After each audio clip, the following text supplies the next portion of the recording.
Vamos então aprender como é que nós manipulamos redes complexas no computador. Então eu preparei esse notebook para vocês, é o primeiro notebook onde nós vamos ter uma introdução a essa manipulação. Então nesse notebook nós vamos usar a biblioteca chamada NetworkX ou NetworkX. A primeira coisa que vocês vão ter que fazer é instalar essa biblioteca, então é bastante simples a instalação, basta que vocês sigam essa documentação. Feito isso, a gente vai importar então o NetworkX. Vou criar um grafo vazio, então nx.graph. Eu vou simplesmente criar um grafo sem arestas e sem vértices. Feito isso, vamos adicionar alguns vértices, vamos adicionar 6 vértices a esse grafo, e depois vamos adicionar algumas arestas. Então vejam, eu coloquei uma conexão entre o nó 1 e o nó 2, o nó 2 e o nó 3, 1 e o 3, 2 e 4, 3 e 5 e 5 e 6. E finalmente a gente pode então visualizar esse grafo. Então a gente vai simplesmente chamar nx.draw. Esse nx.draw eu posso mostrar os labels ou não, certo? Se eu colocar, por exemplo, false aqui, ele não vai mostrar o nome dos vértices, certo? Então ele permite com que nós verifiquemos esses nomes ou não, depende se for importante, a gente coloca, senão não tem problema. Node size permite com que eu mude o tamanho dos vértices e também define a posição. O que seria isso? A gente vai usar então esse algoritmo chamado Spring Layout. Esse Spring Layout ele vai simplesmente definir uma maneira de visualização onde a gente consiga espalhar esses vértices de melhor forma possível no plano, de forma que a gente possa visualizá-los, e simplesmente fazendo aqui o uso da Matplotlib, que é uma biblioteca do Python para visualização de grafos, a gente consegue então visualizar. Notem que cada vez que eu rodo aqui, ele coloca uma posição diferente porque ele está simplesmente sorteando de maneira diferente. Se eu fixar, por exemplo, agora aqui, a gente pode ver que ele não muda mais. Bom, a gente pode remover as arestas do vértice 1. Como é que eu vou fazer isso? Eu simplesmente remove edge, e fazendo isso, a gente vai ter então, a gente nota que a gente removeu as conexões. Então está aqui, ó, a gente tem o nó 1 conectado com o 2 e com o 3, e agora não está conectado com mais ninguém. Podemos também remover vértices. Então vejam só, eu vou remover o vértice 1 e o vértice 3. Então vejam só, o vértice 1 sumiu, e o vértice 3, quando ele some, ele remove também as conexões. Então vejam que agora a rede ficou desconectada. Podemos também atribuir pesos às conexões. Então vejam só, agora eu vou criar um outro grafo e vou conectar de acordo com esses pesos. Então vejam só, A está conectado com B com peso 1, A com C com peso 0.5, B com C com peso 0.3, A com D com peso 0.9. Feito isso, vamos visualizar. Então está aqui, ó, B conectado com A com peso 0.1, B com C 0.3, A com D com peso 0.9. Então a gente pode ainda mostrar os pesos e aí a gente consegue então visualizar esse grafo de forma que a gente pode ver que quanto mais forte for esse peso, maior seria a força de conexão entre esses dois vértices. Podemos adicionar também uma nova conexão, então vejam só, vou definir agora uma conexão entre 1 e 2 e vou adicionar aqui o peso 4 e a outra não vou adicionar peso. Então vejam só o que acontece. Quando eu faço essa geração, eu obtenho, então, agora eu adicionei uma conexão entre os vértices 1 e 2, que são novos, vejam que eles não estavam no grafo, com o peso 4. Entre o 1 e o A, eu não coloquei peso nenhum. Então vejam que agora não tem peso. Tá? Então eu posso ter uma rede mista, ou seja, eu tenho arestas com peso e arestas sem peso. Para armazenar o grafo, a gente utiliza então essa matriz de adjacência. Vejam só que eu posso definir essa matriz e passar essa matriz para criar o grafo. Então vejam só, eu coloco aqui from NumPy matrix, ou seja, é uma matriz do NumPy. Então eu posso simplesmente definir como sendo uma matriz do NumPy. E com isso, então, eu posso então, obter esse grafo aqui. Da mesma forma, a gente pode definir através da arestas, ou seja, eu posso simplesmente passar a lista de arestas, nx.graph, e ele vai também criar um grafo. Então, criou o mesmo grafo de duas maneiras diferentes. E podemos também ter arestas dirigidas. Nesse caso aqui, em vez de eu usar nx.graph, eu vou usar nx.dgraph, ou seja, eu vou simplesmente definir um dígrafo. Então, feito isso, a gente nota que agora a gente tem conexões nas arestas. Tá? Bom, para realizar o acesso, isso é fundamental, porque às vezes eu quero acessar o vértice 1, o vértice 2, ou as arestas. Vamos então criar de novo um vértice aqui. Então vejam só, eu vou adicionar o vértice 7 e vou colocar aqui uma certa informação, ou seja, 5 p.m., 5 da tarde. E vou adicionar o vértice 7, eu vou conectar o vértice 7 ao vértice 6. Então fazendo isso, olha só o que acontece. Então a gente tem aqui a nossa rede, e a gente pode ver então agora que para acessar esse vértice, basta eu colocar simplesmente g.nodes, e aqui eu passo o label do vértice, que seria node set. Certo? Se eu quiser agora acessar, por exemplo, o nó 6, eu simplesmente troco por 6. A gente pode ver que não tem nenhuma informação nele, enquanto que no 7 tem a informação tempo 5pm. Vejam que é uma estrutura de dicionário do Python. Tá? A gente pode também acessar uma certa aresta. Então vejam só, eu adicionei aqui uma aresta, e essa aresta entre o nó 1 e o 2, ela tem um label aqui chamado 10pm, ou seja, tem um tempo 10 da noite. Então está aqui a aresta que a gente acessou, e a gente acessa então o conteúdo da aresta. Tá? E a gente pode também querer acessar só os vértices. Vejam só, vou fazer um for g.nodes, e aí ele vai percorrer então todos os vértices, então o nó 1 até o nó 7. E também pode ser útil a gente trocar então esse label, às vezes esse label não é útil, então a gente transforma o label em números inteiros, começando com 0. Então eu posso fazer isso aqui, ou eu posso colocar, por exemplo, começando com 1, não tem problema, então ele vai definir aqui como que eu começo a contagem, e ele vai de 0 até 6, então a gente tem 7 vértices. É mais fácil às vezes para manipulação, porque às vezes a gente precisa fazer algum acesso, e esse acesso às vezes por números inteiros acaba sendo mais fácil, porque eles definem, por exemplo, o índice de um vetor. No caso das arestas é a mesma coisa, então vejam só que essa aresta entre os vértices 0 e 1 tem uma informação, então ele mostra essa informação, enquanto que os demais não têm nenhuma informação.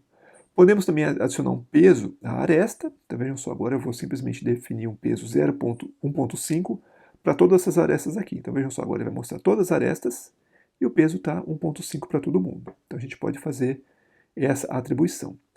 Bom, tem alguns operadores que são importantes, então vejam só, vamos criar de novo um grafo. Vamos ler essa rede do Karatê. Essa rede do Karatê está disponível no NetworkX. É uma rede entre usuários de um clube de Karatê, então as pessoas lutavam nesse clube, e aí esse clube ele acabou dividindo em duas partes, porque os instrutores acabaram brigando. Então a gente tem uma rede, e aí tem uma rede de interação social entre os lutadores. Tá? Então essa rede ela tem essa estrutura aqui. Bom, aí o que eu posso fazer? Vejam só, eu posso acessar apenas uma parte dessa rede. Então eu vou fazer o quê? Eu vou definir os vértices de 0 até 5 e vou simplesmente colorir esses vértices de vermelho e o restante vão deixar ele, por exemplo, cinza. Tá? Então daqui os vértices em vermelho são esses vértices que a gente está vendo aqui, que a gente definiu aqui em cima, e o restante está como cinza. Então vejam só que isso aqui é muito útil, por quê? Porque às vezes eu quero remover esses vértices em vermelho. Então, para remover eu tenho que acessá-los. Então vejam que essa é uma maneira de a gente acessar um conjunto de vértices dentro de um grafo. Bom, podemos também juntar grafos, ou seja, usando essa operação de união.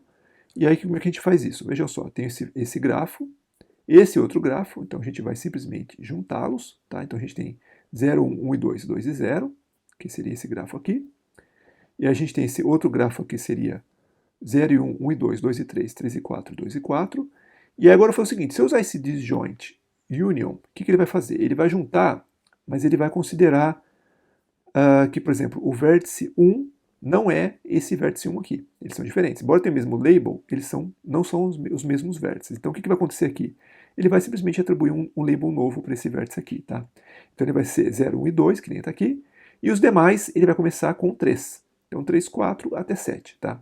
E se a gente fizer agora, então, uma composição, usando esse comando compose, esse compose na verdade vai ser a união onde na verdade nós ignoramos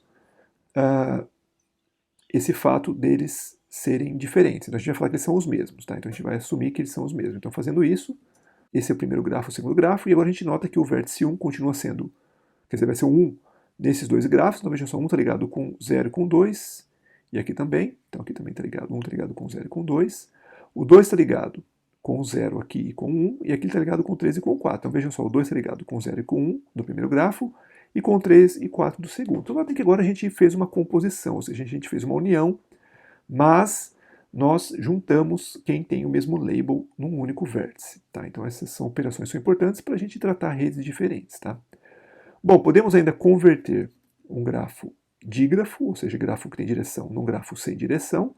Para isso basta usar esse comando aqui, g.toUndirected, ou seja, nós transformamos um dígrafo, na verdade, em um grafo sem direção. E o mesmo vale para o contrário, ou seja, agora eu tenho um grafo sem direção e eu transformo ele num dígrafo. Então, é importante notar que ele considera uma aresta sem direção como uma aresta direcionada dos dois lados. Então seria uma aresta de 1 para 2 e de 2 para 1. Tá? Então, ele inclui duas arestas. E também podemos converter um grafo ponderado num grafo não ponderado. Para isso a gente vai fazer o quê? A gente vai simplesmente definir os pesos e vou fazer aquele limiar, ou seja, quem tiver um peso maior do que um certo valor, ele vai atribuir o valor 0 e vai remover a aresta, tá? Então, definindo aqui, por exemplo, o limiar como sendo 1, fazendo isso, então, por exemplo, essa aresta aqui tem peso 1, então quem tem peso menor ou igual que 1, ele vai remover, então ele removeu essa aresta aqui. E podemos ainda fazer a leitura e escrita de um grafo. Então, vejam só, vamos ler de novo a rede do Karatê, usando o Network X. Vamos então escrever essa rede em um arquivo, usando esse write add list. Então, ele vai escrever nesse arquivo zachary.txt.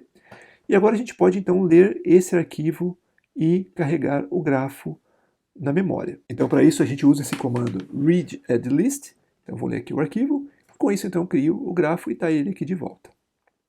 E por último, vamos então verificar como é que a gente encontra os componentes. O que seria um componente? Componentes são grupos de vértices conectados. Então a gente tem aqui um componente, dois componentes e três componentes. Tá? Então para obter esse componente, a gente usa esse comando aqui, connected components. E a gente verifica então os componentes conectados. Então, por exemplo, 0, 1, 2, 3, 4 está aqui, 5, 6, 7 está aqui e 8 e 9 estão aqui. E para obter o maior deles, a gente simplesmente vai ordená-los de acordo com o tamanho e pegar o maior. Tá? Então, fazendo isso, a gente nota que esse componente aqui é o maior, então a gente selecionou apenas esse componente. Essa operação é fundamental porque a gente vai ver que a maioria das medidas que a gente vai usar para redes complexas, elas são definidas apenas para um componente. Então, quando a gente tem uma rede com vários componentes, o ideal é a gente pegar sempre esse componente maior, e aí a gente vai utilizar então esse componente maior para analisar a rede. Tá? Bom, podemos ainda remover algumas arestas e manter os vértices. Então, vejam só, vou remover o vértice 9. Na verdade, removo apenas a aresta do vértice 9. Então, temos aqui, vou remover agora o 3. Então, vejam só, o vértice 3 está desconectado. E podemos ainda acessar os vizinhos. Então, vejam só, eu vou usar essa função aqui, neighbors, do Network X, e aí simplesmente passo o vértice que eu quero ter os vizinhos, e aí a gente consegue então verificar. Então, vejam só, aqui eu estou colorindo os vizinhos do vértice 2. Então, vejam só, são esses vizinhos aqui. Vamos supor que agora eu quero o vértice 16. Então, se eu colocar agora aqui 16, então a gente vê que os vizinhos são os vértices 5 e 6. Então, esse acesso é fundamental, por quê? Porque, na verdade, quando eu for simular uma propagação de epidemias, eu tenho que acessar os vizinhos. Então, por exemplo, o vértice 16 está infectado, eu quero passar a epidemia para o 5 e para o 6. Eu tenho que saber quem são os vizinhos. Então, esse comando aqui, ele é muito importante e ele é usado não só em epidemias, mas em falhas, em ataques, por exemplo. Então, a gente remove os vizinhos. E aí é importante para fazer essas simulações. Podemos fazer isso também a partir de um certo arquivo. Então, vejam só, li aqui Rede dos Miseráveis, aquele livro do Victor Hugo. E aqui vamos acionar esse personagem aqui. Então, esse personagem está aqui em verde e aqui está em vermelho. Mas se eu quiser, por exemplo, agora vamos acessar outro personagem menos conectado. Então, se nós pegar, por exemplo, o Gribier e a gente mudar aqui o nosso personagem, e agora a gente pode ver, então, que ele está conectado, então, com esse único vizinho aqui, tá? Então, eu só tenho uma conexão. Então, é isso. Então, nessa aula que a gente viu, então, como é que a gente manipula esses grafos, a gente viu pelo menos a parte básica, e agora, então, a gente é capaz de criar redes complexas e fazer as operações mais básicas de manipulação.